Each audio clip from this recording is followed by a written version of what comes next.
Est-ce qu'on peut poser une question à mon confrère? Ah, je vous en prie, là, au contraire, oui. Qu'est-ce qu'il injecte en réalité? Parce qu'un foie fœtal, c'est, comme vous l'avez rappelé, c'est quelque chose d'extrêmement riche.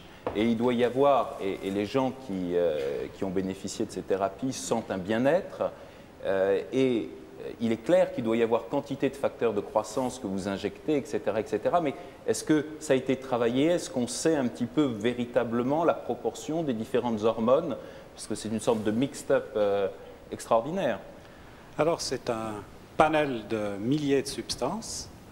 Et nous sommes en train, parce que pour la recherche, donc pour la pratique, nous injectons un concentré de cet organe qui contient environ 150 mg de protéines par dose.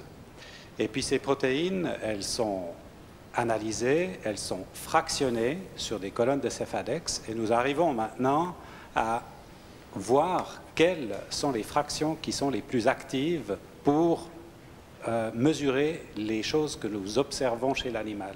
Alors notamment, nous avons fait des travaux sur le système immunologique ou sur la défense antitumorale, l'activation des macrophages, donc des choses qu'on peut mesurer en laboratoire.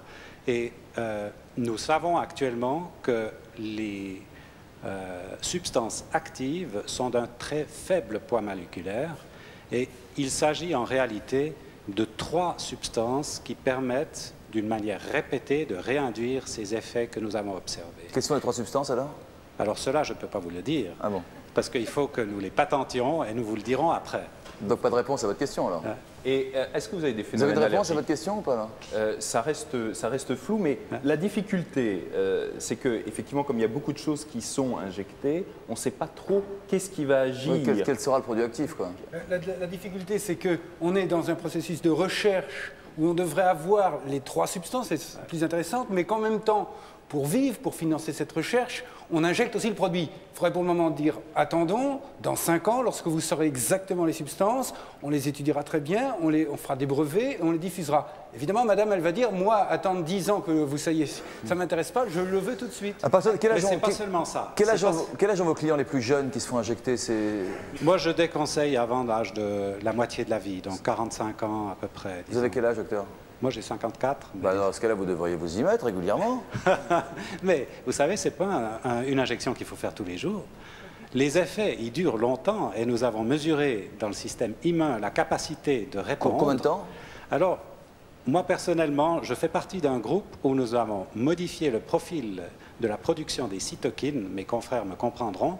C'est donc une Dommage capacité, pour les autres, hein. C'est une capacité du globule blanc de fournir des réponses avec des lettres, si vous voulez. C'est comme un jeu de Scrabble où vous avez des lettres pour former des mots et ces lettres, elles s'épuisent. Et le système immunologique et la réponse immunitaire, elle s'épuise avec l'âge. On se défend moins bien. Une grippe peut être fatale ou traîner en longueur avec l'âge. Et ça vient du fait que nous manquons de voyelles et que nous n'avons plus que des K, des W et des Z. Je comprends la métaphore, mais ça veut dire qu'une fois tous les 10 ans, ça suffit quoi? Non, il faut faire plus souvent. Donc, il faut faire plus souvent, docteur. Sur vous aussi, docteur, il faut faire plus souvent alors. Si on le fait comme on le fait avec les animaux, donc il faudrait théoriquement injecter les humains tous les 2 ou 3 ans. Et pourquoi vous ne le faites pas sur vous, tous les 2 ou 3 ans? Mais je viens de commencer. Vous avez commencé il y a combien de temps? Il y a 1 année. Ah oui, c'est tout nouveau comme... Pour moi, c'est tout nouveau, parce qu'avant, moi, j'étais très critique. Ah d'accord. Et je le suis toujours. Donc vous réinjecterez votre dose dans 1 an? Peut-être avant, parce qu'on va tester des fractions, et puis peut-être autre chose. Disons, moi, je ne suis pas l'exemple à prendre. Mais peut-être jamais plus, si jamais vous apercevez que les produits sont toxiques? Moi, je ne crois pas qu'ils sont toxiques. La nature, elle ne fait pas beaucoup de produits toxiques. Ça, c'est l'avantage. Parce que, disons... Elle en fait quand même, hein. Voyez-vous, si on parle, par exemple, d'interférons... La nature fait-elle les produits toxiques, docteur Levenstein? Oui, évidemment. Je sais. Mais je veux dire, les mélanges de la nature, en général, sont bien supportés. Ça, c'est peut-être l'avantage. Parce que si vous prenez, comme en oncologie, l'interféron, ou pour les hépatites chroniques, on est limité par une certaine toxicité. Et avec ce traitement-là, on a la possibilité, la stimulation endogène. Est-ce que je me fais comprendre? Endogène, oui, voilà. Qui vient du corps. Donc je stimule, en administrant ce produit, la production propre. Et ça, c'est pas mal. On a compris. D'autres remarques sur ce traitement? Pas sur ce traitement, mais... Bob, vous connaissiez le traitement? Vous connaissiez ce traitement? Have you heard about... Oui, j'en ai entendu, oui. J'en ai entendu parler. La mère de ma femme a commencé ce traitement. Et alors, elle est contente? Enfin, je dis en général, pas en général, mais... Oui, elle était très contente de ce traitement.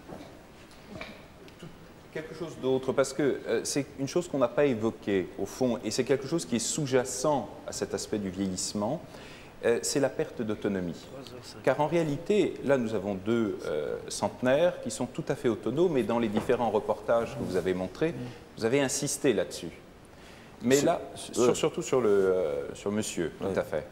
On le voit passer, faire son ménage, etc. Mais nous, en fait, on a filmé sa vie. Hein. Oui, tout à fait. Il fait son ménage tout seul, une fois par semaine. C'est remarquable. Et vieillir tout en étant autonome, c'est parfait. La réalité et la difficulté que nous avons, nous, en tant que praticiens, c'est lorsque nous sommes face à des gens qui vieillissent mal et qui perdent leur autonomie. Alors, qu'est-ce que ça veut dire perdre son autonomie? Ça veut dire avoir besoin de l'assistance d'une tierce personne pour ses besoins au quotidien. Et quelque part, c'est une chose qui est sous-jacente et qui n'a jamais été dite jusqu'à présent, c'est que prendre en charge son vieillissement, c'est essayer de diminuer la probabilité de se retrouver dépendant un jour ou l'autre, que ce soit suite à un problème physique ou intellectuel. Car le problème de la démence, la maladie d'Alzheimer, est quelque chose qui effectivement peut toucher tout corps vieillissant. Et à ce moment-là, l'enjeu, tout bascule. Nous naissons avec un capital santé et nous devons le gérer, ce capital santé. Il y a quantité de moyens de le faire, il y a quantité d'approches différentes, mais quelque part nous avons ce devoir, et je crois qu'aucun de mes confrères ici ne me contredira, il faut essayer de prendre au maximum en charge les gens, le plus tôt possible, dès que la demande en fait survient, pour éviter de rentrer ensuite dans ce cercle vicieux qui est extrêmement péjoratif pour les gens, qui est très coûteux pour la société, car c'est ça qui coûte cher. Et quand on a perdu son autonomie, généralement, il est trop tard pour la recouvrer. Alors, de temps en temps, on arrive à faire des choses miraculeuses, parce qu'il y a des gens, effectivement, qui ont des maladies qui évoluent depuis longtemps, dont le diagnostic n'a pas été forcément porté, et il suffit de mettre un traitement en route, et vous avez des gens qui, littéralement, ressuscitent. Ouais, d'accord. Très bien, c'est la fin de cette émission. On va écouter l'avis de Marie-France Pizier. Si vous voulez bien, Marie-France, venir nous rejoindre ici, sur ce plateau, sous les applaudissements du public attentif et chaleureux.